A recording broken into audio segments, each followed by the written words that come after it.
It was night time outside, but we all heard a baby crying. The man in the house could not understand where such a sound was coming from. He heard the crying baby but took his axe from the wall and decided to check it out because he thought that some rat might have gotten inside. He wanted to go there and check because he thought that someone might have come for a reason, maybe to clean his house. He intended to be serious because the man was a hunter. He also thought that somebody who had avoided all the traps he had set around his house and had hidden their presence surely must not be an ordinary creature or a human being. But it is not so easy to fool a hunter's ears. He would be in contact with the beast so quickly that it would not even have time to attack him. As soon as the hunter rushed into his barn with his axe in hand, he saw no one. He thought he had made a mistake. He even thought that he had gone a little crazy because of the news that he and his wife could not have a baby.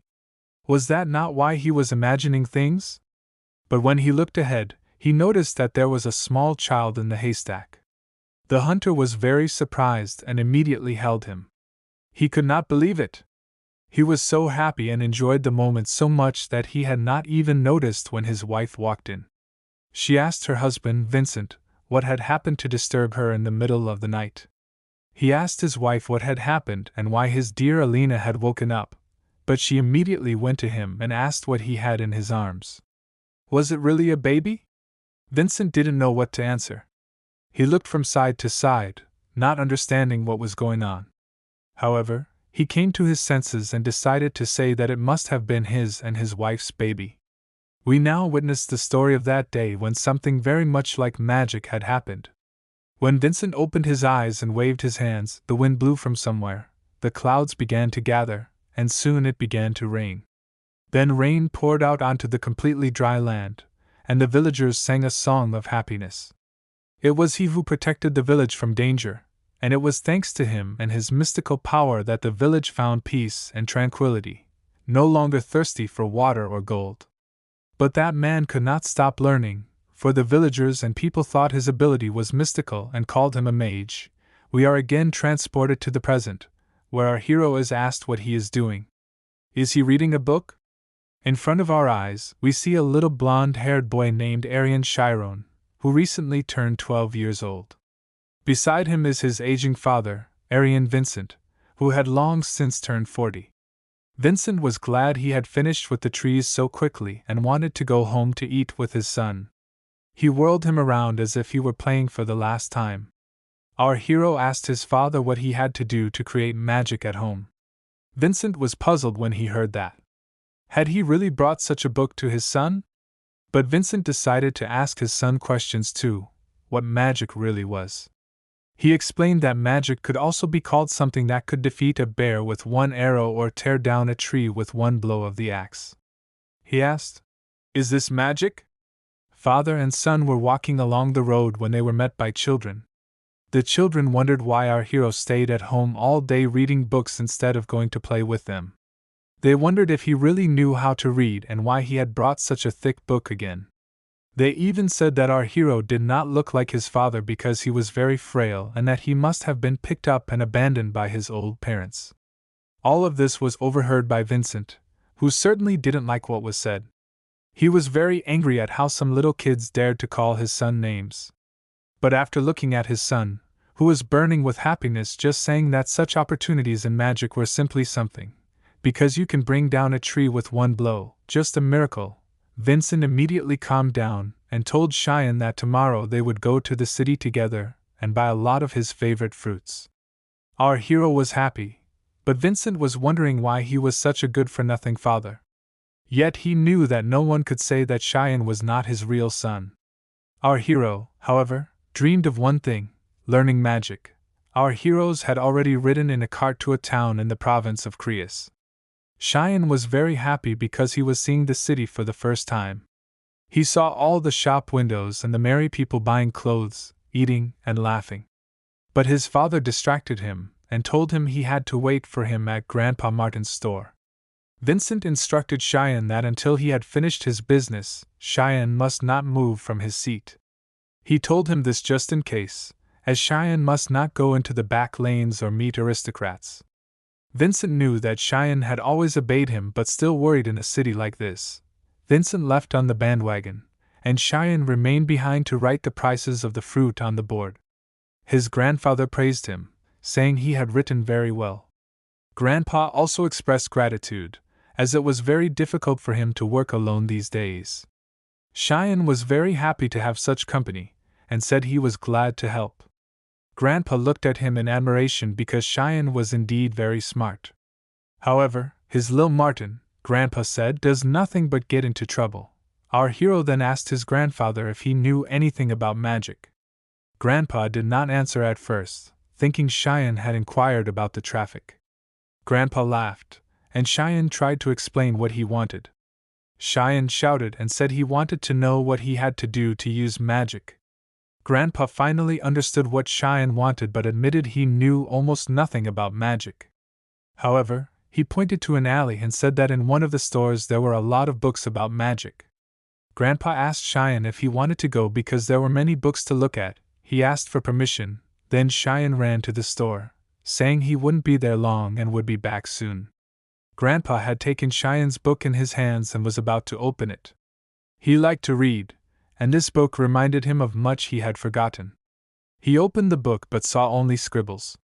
Grandpa immediately took Cheyenne's words about magic seriously. Meanwhile, Cheyenne had reached the store and thought he would be able to touch the books, but the saleswoman told him not to.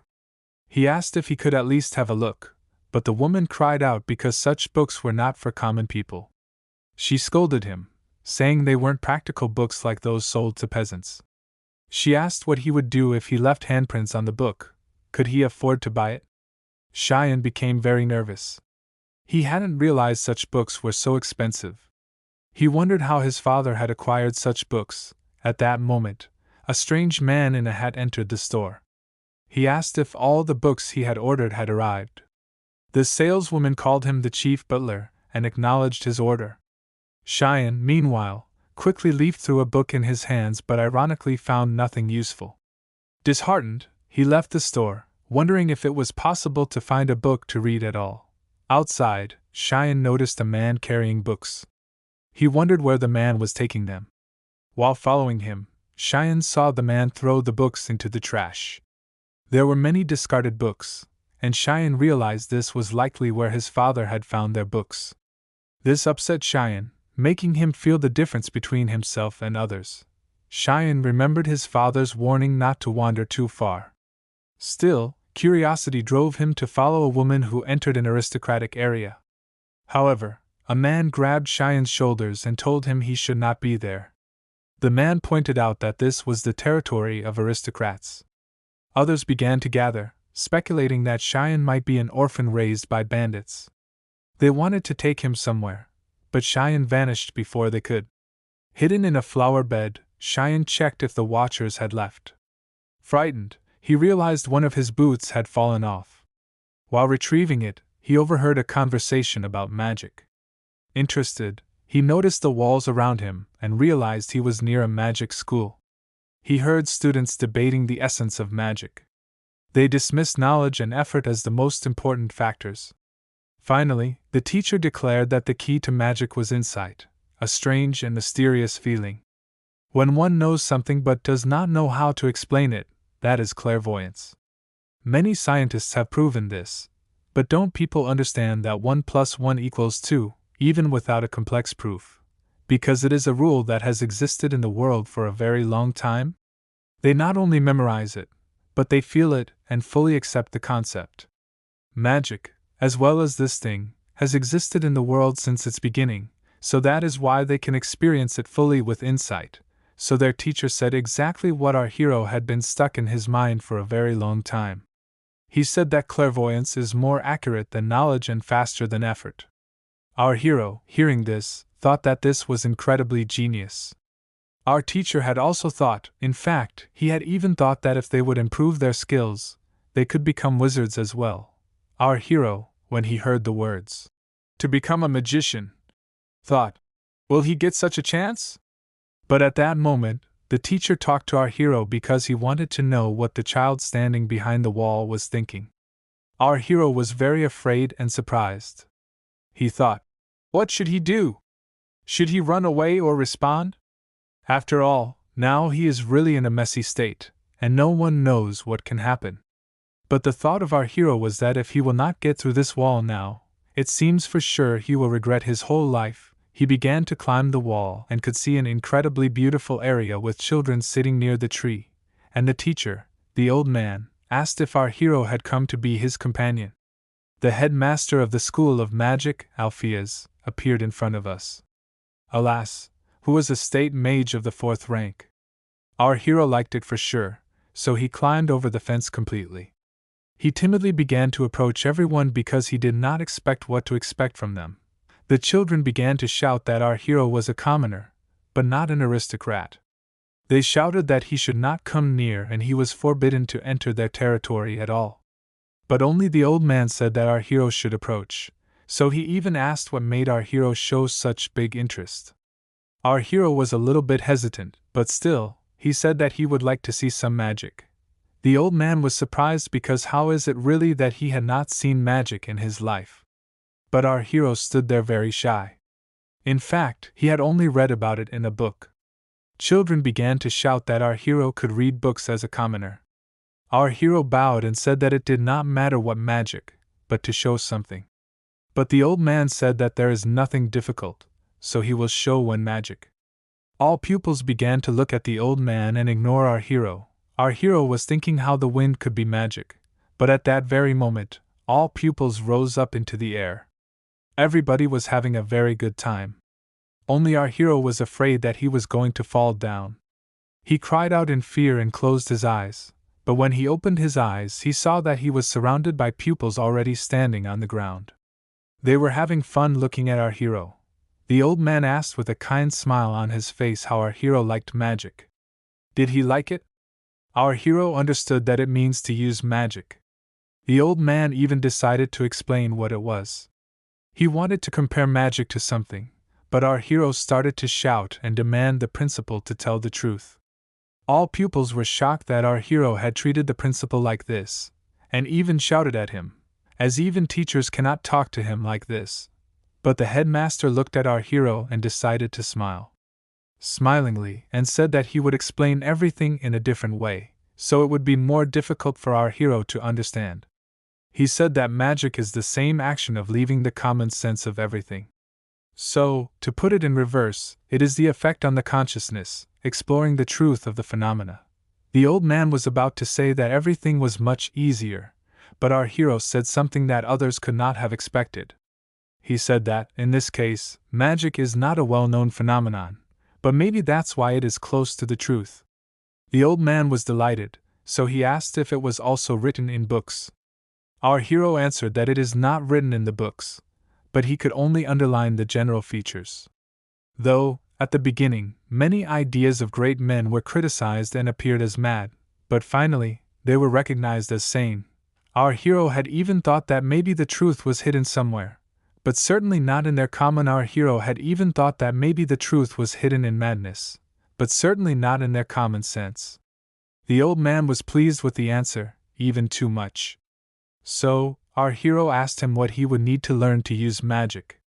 The old man realized that he was facing a very clever child. He even realized that our hero wanted to get the exact information and explore it, even if it would be very difficult. Does our hero really think he can do it? As sad as it is, the old man knows that our hero is not even an aristocrat. So, he said that instead of a detailed explanation, he would show a practical example. He asked one of his pupils to enter the spirit zone. Our hero was very curious. What is this spirit zone, anyway? At that very moment, the girl named Xuan said she had entered the zone. So, the teacher asked her to see how many coins he had in his hand. She answered there are 6 coins in his hand, and our hero just could not believe how it was possible. So, the old man decided to explain that if the magician concentrates, then his mind becomes so sensitive that he can feel everything around him. Outstanding magicians can even guess how many leaves are on trees far away. Spirit zone, this is the highly sensitive state of mind. The wizards who have entered it observe the outside world outside of sensory perception, and as a result, they can control phenomena. Our hero understood everything because that girl had not even counted the number of coins. She just felt the situation going on in front of her eyes. Our hero had already wanted to think that he could do it too. So, the old man even said that anyone can do it. He asked our hero to practice in a quiet place, but first, he would have to feel himself, in order to erase himself. But the old man thought that anyone can do it, but not just anyone. The old man even said that if he succeeds, then a different world will be opened before him. Our hero immediately said that if he cannot feel himself, it will be impossible to erase himself. The old man liked our hero more and more, so he was very interested to see if he could do it. He understood that if our hero cannot enter the spirit zone, then he will definitely be unable to learn magic. Our hero stood in a quiet pose and began to feel everything around him. But he began to wonder, what is me? Is it not a brain? But it is definitely not. It is only an organ of the physical body. And feelings, in reality, that he feels, which simply cannot go beyond the concept of the brain. Our hero understood that he was not giving a definition, but he felt that he was removing, little by little, what he felt under the concept of himself. He did not feel what has called him becoming sensitive, but what remains is only a sensitive mind. Our hero saw something, and then he saw the old man, who asked him what he felt. Our hero said that he heard a sound. All boys and girls began to laugh because everyone can hear the sound if he just closes his eyes. The old man had already resigned himself to the fact that nothing would work because what happens in the spirit zone has a different dimension of sthesia. From the sound comes the smell, from the light comes the taste, and the scenery touches the skin. It was these comparisons that could be given to sthesia. The old man came to our hero and started to stroke his head, telling him that if he would train hard in the future, he would be able to hear more sounds. The old man has left our hero together with his group because they had to return to school. However, he still felt pity for our hero because he really had a talent for magic. If he was an aristocrat and had been trained at this school since he was young, most likely he could even reach a higher level than all the children who were with him. But he understood that there were many talented children in the world without him. He said he really made it. Our hero heard a sound, which was incredibly loud, but what he listened to was really called a spirit zone. Our hero felt at that moment as if he was divided into small pieces and scattered far away all over the world. Our hero understood that at that moment he was all this world. Our hero cried at this. He trembled at the greatness of this infinity. But even though it was only one moment, he was able to leave his body and become infinite. While he was running down the street and thinking about all this, he bumped into some strange and angry people. They didn't like it much that our hero had bumped into one of them. They took him by the scruff of the neck and wanted to beat him because of the answer to a punch. But at that moment, behind someone asked what they were doing. But when they turned around, they saw a girl whose name was Mrs. Amy. Our hero was looking at her and wondering if she was an aristocrat. But they began to justify themselves by saying that our hero wanted to kill them, so they wanted to take care of him. Our hero shouted that he had just bumped into him, but of course, they started to hit him back. Our hero was lying on the floor and coughing, while the men were saying that our hero would have to pay him back. They even told our hero to bring his mother to answer for him. Our hero did not answer, but they started beating him again with their feet and laughing. At that moment, Amy asked everyone to stop and came up to our hero, asking if he was okay.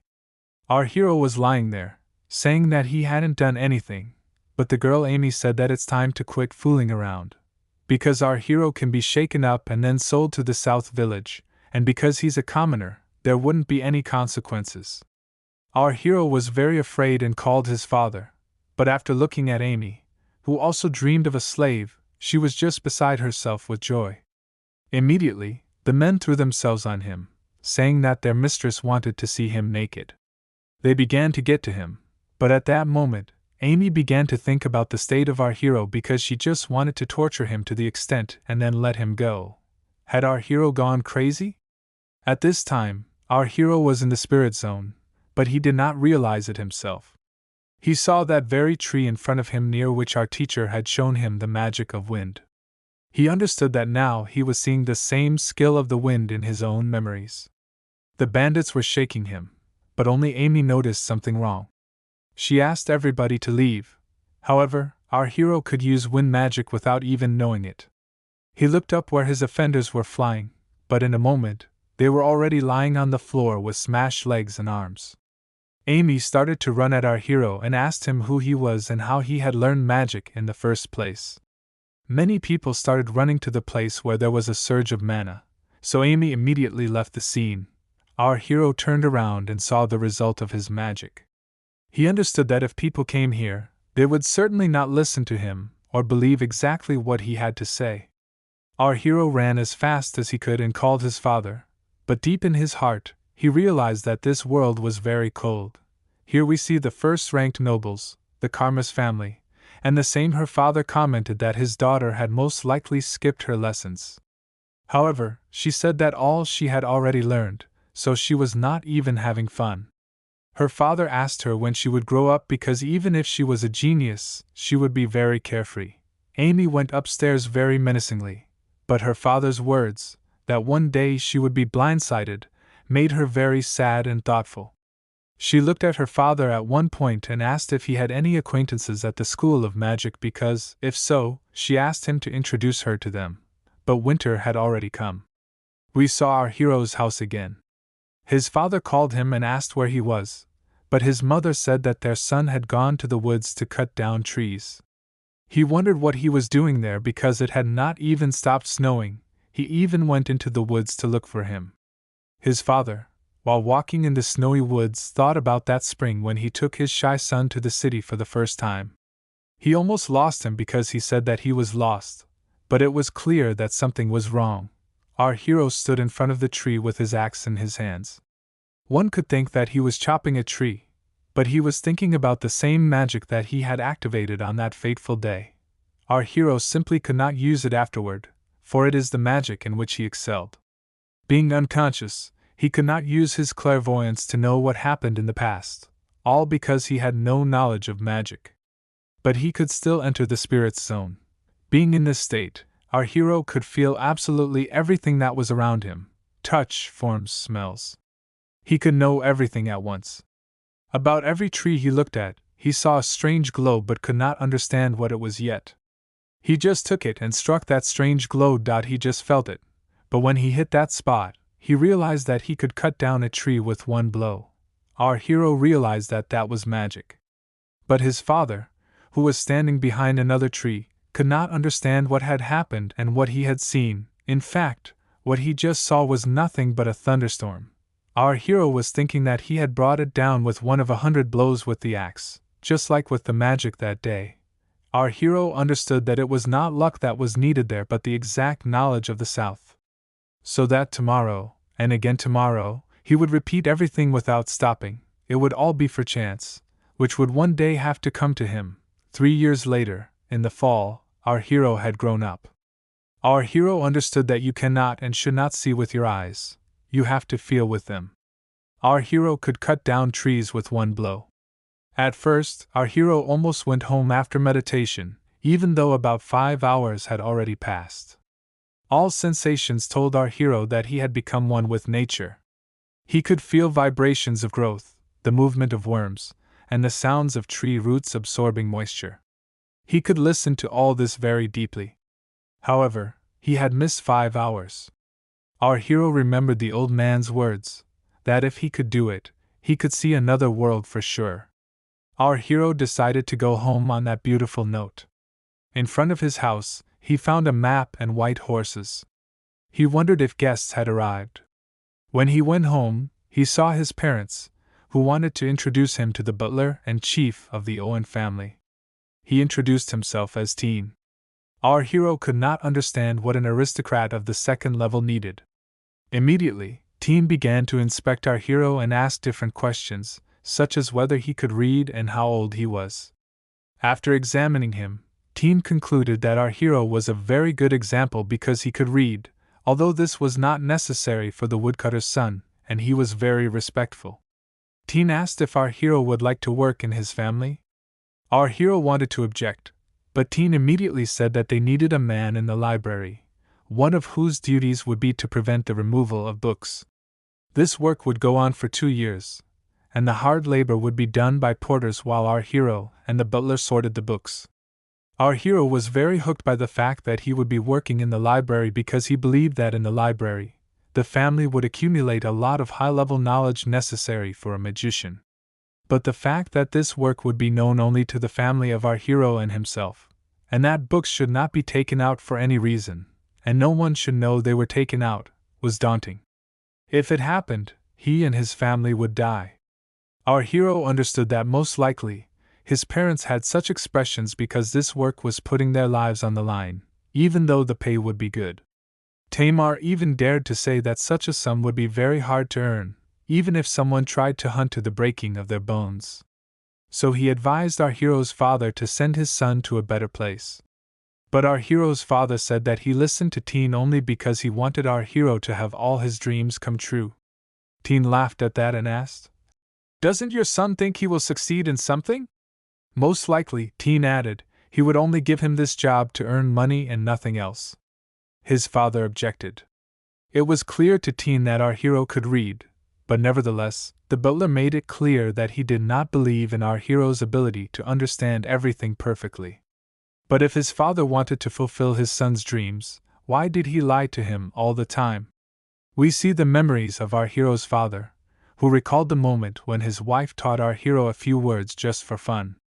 He remembered that our hero had learned to read at the age of 6 and had the appearance of an aristocrat. But the most distinctive thing in his life was his clever head. Did the blood of an aristocrat flow in our hero all this time? Our hero's father had a dream. If he grew up in an aristocratic family, he would have succeeded in life. But the thought that their family was only poor, and the father an ordinary lumberjack, meant the son would have to work with him in the mountains. However, as soon as our hero started to do everything that his father did, his father got scared because, in the end, he was able to raise him as a child of a lumberjack. We see that at one moment, our hero's father fell at the feet of the butler and asked him to hire his son because he could read and was very smart. Vincent immediately said that he had not asked for a single coin and demanded they get out of his house because he didn't even know what would happen. Teen adjusted his hat and said that since no one knew his place, there was nothing to be done. But at one moment, our hero raised his voice and said that he would do it. Teen was shocked by this answer. Even though his father was against it, he asked our hero if he meant what he said. He wasn't lying. He even repeated that if even one rumor started to circulate, then the head would be lifted from his and his relatives' shoulders. But our hero said that it was all right because he wanted to do it himself. He knew that nothing would ever get out, and if it did, he wouldn't blame anyone else. Teen smiled very much because he surely did not expect such a thing from our hero, a commoner. So he said that he would come for him in exactly 1 week. Even if he would change his mind, there would be a chance to refuse. But after his arrival at the estate, our hero would know that he would not be able to leave the estate until he finished his work.